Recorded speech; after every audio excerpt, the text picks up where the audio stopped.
Hi and welcome. So this is going to be a review of the ID4, but hopefully a little bit different to most of the reviews already out there. In that, I've bought this car, I've driven it back from Scotland, I've got to know the things I don't like as well as I do like, and we know a thing or two about electric vehicles here. I've been driving them for 6 years now, and all the staff here know quite a lot about them too. So we're going to be going over this vehicle and giving you a review that's hopefully a little bit different to the ones out there already. We've already driven this car down from Scotland right down to where we are here on the south coast. Nearly 500 miles covered in a day, and we covered things like real world range and charging speeds in more detail in that video. We'll try and put a link above and a link in the description below.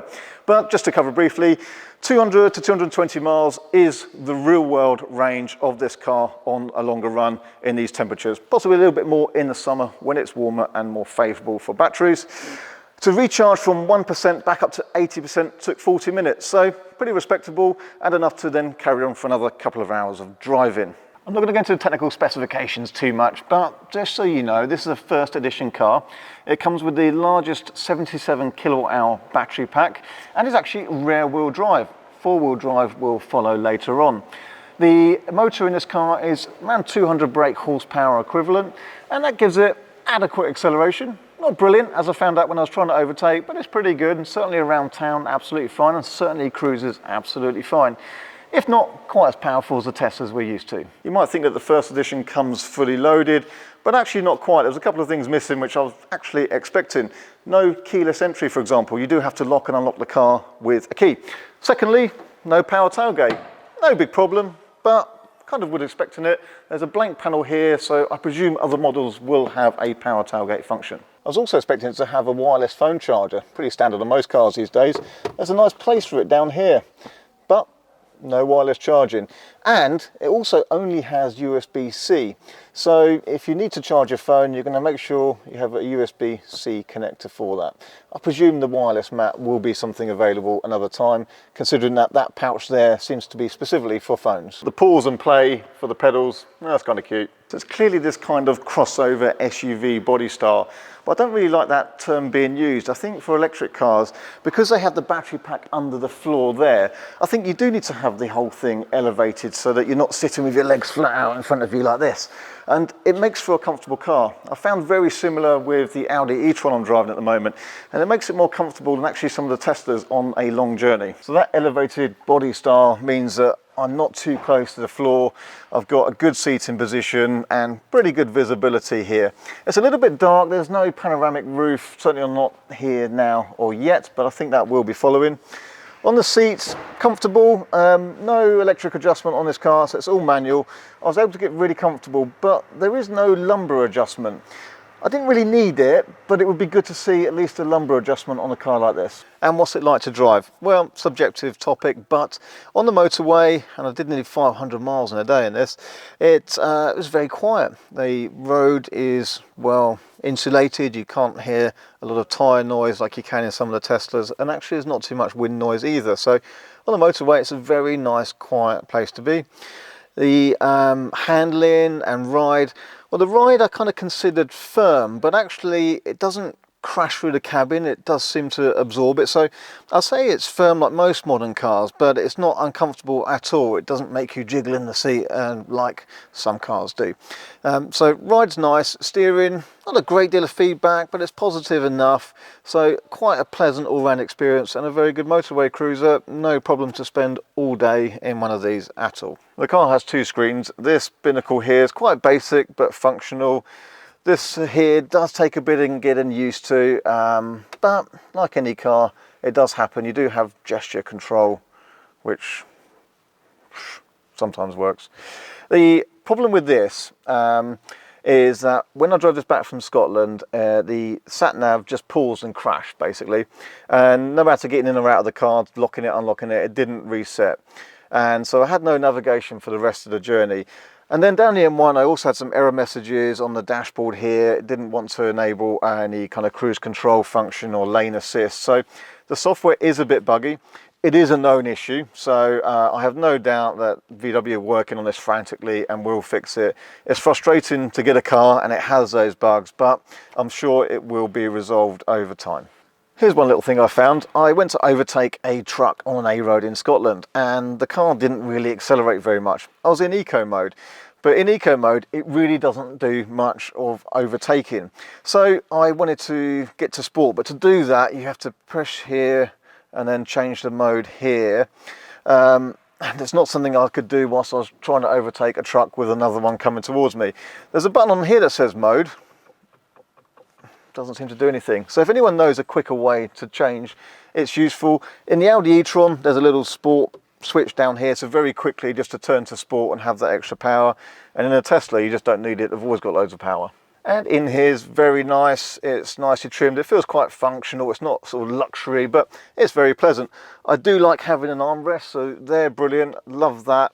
One thing I have found actually, whilst I'm here, is sunglasses. There's nowhere at the top here, and there's not really anywhere to put your sunglasses other than wedging them in one of the myriad of cup holders. There's 1, 2, 3, 4 cup holders down here, although you can take sections out and put bigger things in, but there's not really a sunglasses holder. One little thing I found was travelling down, sun came out, cabin got quite warm, so the climate control switched to air conditioning. And when you get air conditioning, it tends to blow out the front vents. Trouble is, this front vent is very close to my knee. I had a cold knee. The back of the car I really like lots of car, has a nice light bar, very smart, really tidy.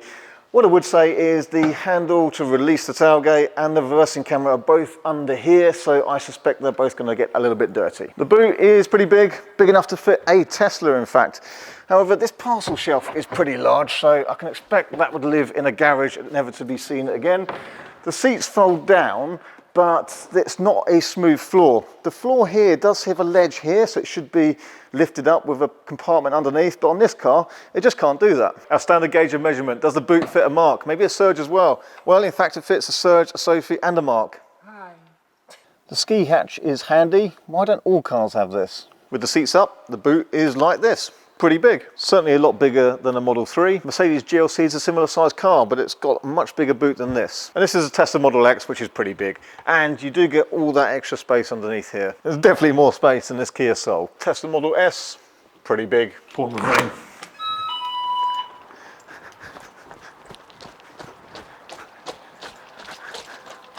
And here's an Audi e-tron. Everyone reviewing the ID.4 seems to go, oh, it's got haptic feedback on the steering buttons here, but I found when I was driving it was very easy to brush across that accidentally and change all your radio stations. So actually the way this touch panel works I found quite annoying. Let me try and explain Regen braking and how it works in this car. So normally when you're just in drive, you lift off the pedal, it actually goes into a coast mode, which I quite like. The Audi e-tron does the same thing. And then as you approach other vehicles in front, it will increase the regen to slow the vehicle down. I don't quite like that. If you twist this again into the mode where it displays a B, then the regenerative braking will always be on as soon as you lift off the accelerator. But it's a fairly weak regen on this car. It's not the same as some of the other electric cars, which are quite a strong effect down to a complete stop. So you do have to kind of switch between the accelerator and the brake. So this car does have adaptive cruise control and a lane assist function, but I don't think it works particularly well, if I'm honest. So the problem with the lane assist is it's always on. So you're driving just normally along a country road and suddenly the steering wheel starts fighting you. So you may, because it's a narrow road, need to cross the white line or be closer to the line than you would on, for example, a motorway. So you have to go into the menu system to turn that off every time, from my experience so far, unless there's a shortcut. The Audi e-tron has a button here to quickly turn it off. It's always on, which is annoying. When you are on a motorway, you think it would work really well, but actually it doesn't really center the car in the lane. It only really comes into play once you've started crossing the white line, in which case it's usually a bit late, so it doesn't really serve any real specific good useful purpose in my opinion. On the driver's door around the electric window switches it's gloss black, which shows all the fingerprints, plus I can imagine it scratches easily. You do have an electronic child lock here, which is quite convenient, but you'll see that to open or close the rear windows you have to press rear first and then activate it. And just imagine if you're being attacked by a bear on the M25 and you have to close that window quickly and you don't have a button for it, so a little bit annoying. Just put the extra switches on. This is the available range based on what the car has at state of charge. And the good thing is that is very accurate. You can rely on that. A lot of electric cars are really quite optimistic. Tesla's guilty of that. But that is a good realistic range estimate. There's a little light bar across the dashboard under the window. And I quite like that. When you're navigating, it can sort of flash in different directions. And then the emergency braking or warning function, if it detects something, that flashes red as well. And then when you're charging, it makes nice pretty colours. Here's a funny little thing I quite liked. I always leave my climate control on auto. I hate adjusting it and manually and then having to change it manually again, then go back to auto. But in this car, there's a very quick button here to say warm my feet. It warms your feet up for a little bit and goes back to normal auto. But don't just take my opinion on this car. We're going to get the opinions of some of the people that work here. You all know them very well, and this is Serge to start with. Okay, so like that, like a Tesla, you just put your foot on the brake and it's on. I don't like that if you put stuff in the center console, they rattle quite a lot. Maybe need some Alcantara. I don't like that when you try to put the seat heating on, you have to press this button and then press again to get it on, instead of just pressing one button. So I like how it drives, but I would like to use the Apple CarPlay, for example, but it doesn't work on this car yet. My colleague Joe is a family man and he's been using it for the last couple of days. So let's run through some of the things you like and don't like. I don't like being called a family man. I'm like a rock star. I live on the edge. You wish. You wish. However, I can tell you stuff I like about the car, yeah. Let's do it. Sure. I like door handles. They're really useful. They're really good. Okay. But they're cool. I like the way they work. I'm a little bit over the whole door presenting thing. That little touchpad under there is really smart. One thing I do like about the interior, in terms of finding your driving position, is this. When you adjust the steering wheel, the binnacle moves up and down. That's great, because in my position, the wheel tends to obscure the readout. Nice touch. Interior feel is really nice and solid. It's quite functional and utilitarian without being too pared back. Sort of halfway between your traditional car and a Tesla. As a family car, I think it will stand the test of time well. There's not lots of things to break and snap off. I like the wheels, 20-inch diamond cut. It's quite a dynamic design, looks rather cool. Also, the tyre sits proud of the rim, so I think these will probably be a lot less likely to need refurbishment than some of the other cars that we sell. The user interface is pretty cool, the displays are nice, but it's not that intuitive. When I first got in the car, I found it hard just to work out how to use the radio, which is something I enjoy, Radio 4. Like I said, I'm a rock star. I normally use a BMW i3 and it has the same kind of gear change, but on this car it doesn't feel quite as sturdy, and it's also not in the same place. So i3, it's right at your fingertips, whereas in here it's not quite. So it's okay, I like it, used to it, but don't think it's quite as good. Okay, I really don't like how much gloss finish there is in here. I just think that would look a bit rubbish very quickly, scratching with your keys or bottle or whatnot, so I think that's a bit of a shame as well. Like, I'm really indifferent about them actually. I do like it, but I think with this brown leather and this grey suede, I think if the exterior of the car was black, that would look really cool. But this brown does not go with the white, so I think that's kind of ruined it. But it is really comfy, heated seats really good. But yeah, I just think something's a bit off with it. Even though it's quite a big car, I did find it easy to drive because it's got these massive wing mirrors. So, you know how the office is always 50 degrees because you're always cold? Yes. The one good thing about this, it does have a heated steering wheel. You're going to love it. But figure out how to turn it on. I'm excited about it.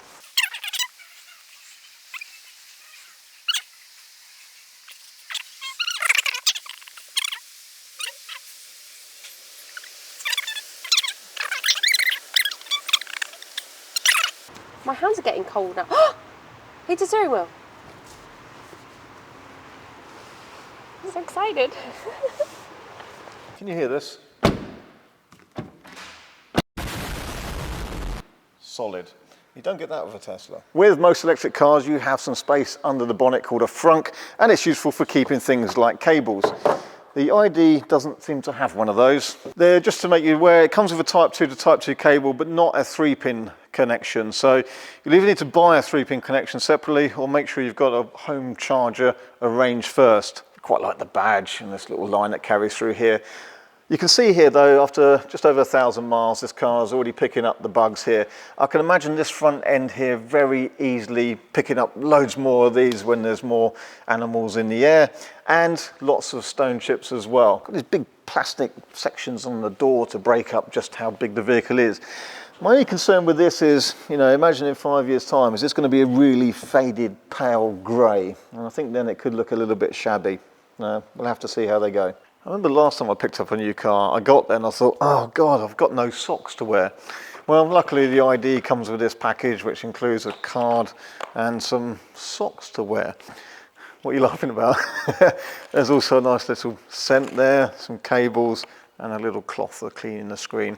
I don't know if they'll all come through with this or if it's just on the newer versions, but what a nice little package. And if you forget your socks, don't worry, it's going to come with socks. So there we have it, a few opinions, a few things I like and don't like about the car. Overall though, I have to say, I just think it's a fantastic package. I really do. As a family car, I think it's very practical, very functional. I think it's sensibly priced at £40,000 in the UK for an example like this, and there will be some different versions coming soon. I really don't understand why you would want to buy the diesel Tiguan, the Mercedes GLC, when you're looking at a new car. I think this serves all those purposes perfectly. Sensible range, pretty good charging speed, easy to drive from London to Edinburgh with just one stop, easy to drive around. Now, with the third-party charging networks, they're getting quite good, so I had no concerns at all driving long distances in this car. It's very comfortable to do so. I would also add that the car is just quite a pleasant vehicle to drive. It's nothing too exciting, it's more functional, but although the ride's fairly firm, I did think that it absorbed the bumps, it didn't translate into the cabin too harshly, the steering is positive enough, and it has enough acceleration for your daily needs. So really good all-round package. I think it's going to be selling by the hundreds of thousands, this car, and it deserves to do so. So well done, VW. Now, I know you had a slightly muddy past with the Dieselgate scandal, but I think you're making up for it really well. So, all round, a brilliant package. I hope that's a useful video to you. We'll wrap things up from there. Don't forget to follow us on Instagram and Facebook, where we post lots of daily activities and pictures and things that we're doing. So follow us on there, keep subscribed to our channel, and we'll see you soon.